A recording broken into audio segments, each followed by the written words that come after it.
আসসালামু আলাইকুম সপ্তম শ্রেণীর শিক্ষার্থীদেরকে আজকের ভিডিওতে স্বাগতম জানাচ্ছি। শিক্ষার্থীরা, আজকের ভিডিওতে তোমাদের বাংলা ব্যাকরণ ও নির্মিতি, এই বাংলা ব্যাকরণ ও নির্মিতি অর্থাৎ বাংলা দ্বিতীয় পত্রের 6 নম্বর পৃষ্ঠা থেকে আমরা একদম অনুশীলনীর এমসিকিউ পর্যন্ত করিয়ে দিব। তো 6 নম্বর পৃষ্ঠায় আমরা চলে যাব। যারা যারা রানার্স টিচিংয়ে প্রথম এসেছো অবশ্যই আরটিএইচে যারা প্রথম আসলে তারা অবশ্যই চ্যানেলটিকে সাবস্ক্রাইব করে পাশে থাকা বেল আইকনটি বাজিয়ে দিবে। দেখো, যাহারা যারা ইহার ইহার ইহার অর্থাৎ এটা আমরা দেখতেছি সাধু আর এটা আমরা দেখতেছি চলিত, এবং এগুলো ক্রিয়াপদ। কাহাকে কাকে, সরি সর্বনাম পদ। যাহাকে যাকে। তো একটার পরিবর্তে আরেকটা। সাধু ও চলিত ভাষার বৈশিষ্ট্য, দেখো সাধু ভাষার বৈশিষ্ট্যগুলো দেখি। সাধু ভাষার ক্রিয়া পূর্ণাঙ্গ থাকে, ঠিক আছে। যেমন করিয়াছি, গিয়েছি। সাধু ভাষায় সর্বনাম পদের রূপ পূর্ণরূপ থাকে, যেমন তাহারা, তারা, তাহাদের। সাধু ভাষায় অনুসর্গের পুনরূপ ব্যবহৃত হয়, যেমন হইতে, দিয়া। সাধু ভাষায় তৎসম শব্দের প্রয়োগ বেশি, যেমন হস্ত, মস্তক, গৃত, দৌত। সাধু ভাষায় উচ্চারণ গুরুগম্ভীর। সাধু ভাষার উচ্চারণ কেমন? গুরুগম্ভীর। সাধু ভাষায় সুনির্ধারিত ব্যাকরণ অনুসারী। সাধু ভাষায় কি থাকে? সুনির্ধারিত ব্যাকরণকে অনুসরণ করে। এর কাঠামো সাধারণত অপরিবর্তনশীল। সাধু ভাষা বক্তৃতা ও নাটকের সংলাপে অনুপযোগী। Very important question. এরপর বলছে যে চলিত ভাষার বৈশিষ্ট্য কি। দেখো, চলিত ভাষার বৈশিষ্ট্য হচ্ছে ক্রিয়াপদের রূপ সংক্ষিপ্ত বসে। করেছি, গিয়েছি, যেটা আমাদের সাধু ভাষায় বৈশিষ্ট্য ছিল করেতেছি, যাইতেছি, এরকম। তো চলিত ভাষায় সর্বনাম পদের রূপ যেমন তারা, তাদের, তাহাদের, তাদের, এইটা সংক্ষিপ্ত হয়ে গেছে। তারপর চলিত ভাষায় অনুসর্গের সংক্ষিপ্ত রূপ ব্যবহৃত হয়, যেমন হতে, দিয়ে।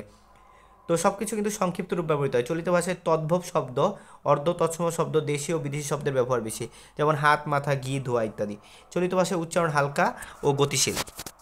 চলিত ভাষা পরিবর্তনশীল। একটা জিনিস মনে রাখতে হবে, চলিত ভাষা পরিবর্তনশীল। চলিত ভাষা ভাষা চটুল, জীবন্ত ও লোকায়ত।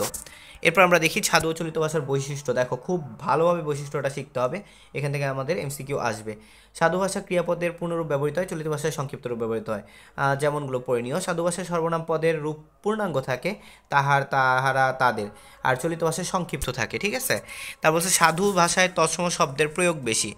সাধু ভাষায় তৎসম শব্দের প্রয়োগ বেশি, আর চলিত ভাষায় তদ্ভব, অর্ধ তৎসম, দেশি ও বিদেশি শব্দের ব্যবহার বেশি, যেমন হাত, মাথা, ঘি, ধোয়া।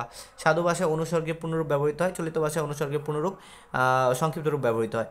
এ বলছে সাধু ভাষা বক্তৃতা ও নাটকের সংলাপে অনুপযোগী, চলিত ভাষা বক্তৃতা, নাটকের সংলাপের জন্য উপযোগী। সাধু ভাষা আরেকটা কি? সাধু ভাষা মার্জিত, চলিত চাটুল ও মানে আমরা বলতে চাই যে এটা মার্জিত, ঠিক আছে। আর চলিত ভাষা কি? চাটুল, জীবন্ত ও লোকায়ত। এবার দেখো সাধু ও চলিত ভাষার নমুনা। তো নমুনাগুলো তোমরা পড়ে নিতে পারো। সাধু ভাষার কিছু নমুনা দেওয়া আছে, ঈশ্বরচন্দ্র বিদ্যাসাগর যে কথা বলছেন সেরকম সাধু ভাষায় 2টা নমুনা দেওয়া আছে। আবার চলিত ভাষায় 2টা নমুনাও তোমরা দেখে নিতে পারো। চলিত ভাষায় প্রমোদ চৌধুরী যে কথাগুলো বলছিলেন, মোতাহার হোসেন চৌধুরী যেভাবে কথা বলছিলেন সেটা দেখে নিতে পারো। ভাষারীতির পরিবর্তন, দেখো এইটা একটু ভালোভাবে শিখবা যে পথে এক যুবকের সহিত তাহার সাক্ষাৎ হইল। পথে এক যুবকের সঙ্গে তার দেখা হইল। গফুর চুপ করিয়া রইল, গফুর চুপ করে রইল।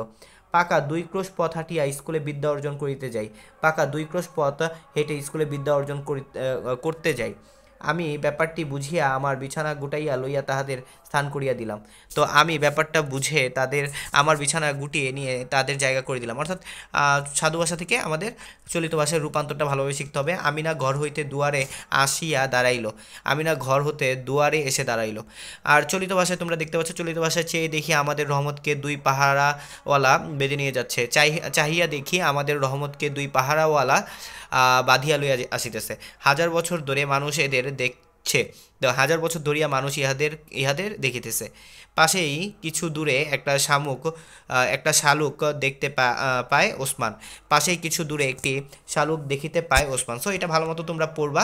এখন আমরা অনুশীলনীর যেই এমসিকিউগুলো আছে সেই এমসিকিউগুলো করার চেষ্টা করব। বাংলা ভাষার উৎসমূল কোন ভাষা থেকে? ইন্দো ইউরোপীয় ভাষা থেকে। নিচের কোনটি মানে কোন বাক্যটি সাধু ভাষার উদাহরণ? দেখো, আমি আমি আজ অসুস্থ বোধ করিতেছি। আমি আজ কি অসুস্থ বোধ করিতেছি। আর লাস্টে বলছে চলিত ভাষার বৈশিষ্ট্য কোনটি? চলিত ভাষার বৈশিষ্ট্য হচ্ছে ক্রিয়াপদের স্বরূপ ব্যবহৃত হয়, সর্বনাম পদের সংক্ষিপ্ত রূপ ব্যবহৃত হয়, উচ্চারণ খুবই গুরুগম্ভীর। না, এটা ভুল, তাহলে 1 ও 2 অ্যান্সার হবে, অর্থাৎ ক। সো আশা করি 3টি নৈবিত্তিক তোমরা বুঝতে পেরেছো। এটা ছিল পর্ব 2। তৃতীয় পর্বে আমি আবার বলছি, তৃতীয় পর্বে আমরা এমসিকিউ নিয়ে হাজির হচ্ছি। শুধু মাত্র এই অধ্যায় থেকে আসার মতো যে এমসিকিউগুলো আছে সেই এমসিকিউগুলো নিয়ে আমরা হাজির হচ্ছি, আমাদের শীট নিয়ে হাজির হচ্ছি। তো আজকের মতো আল্লাহ হাফেজ, ভালো থাকো, সুস্থ থাকো। নেক্সট ভিডিও দেখা হবে। আসসালামু আলাইকুম।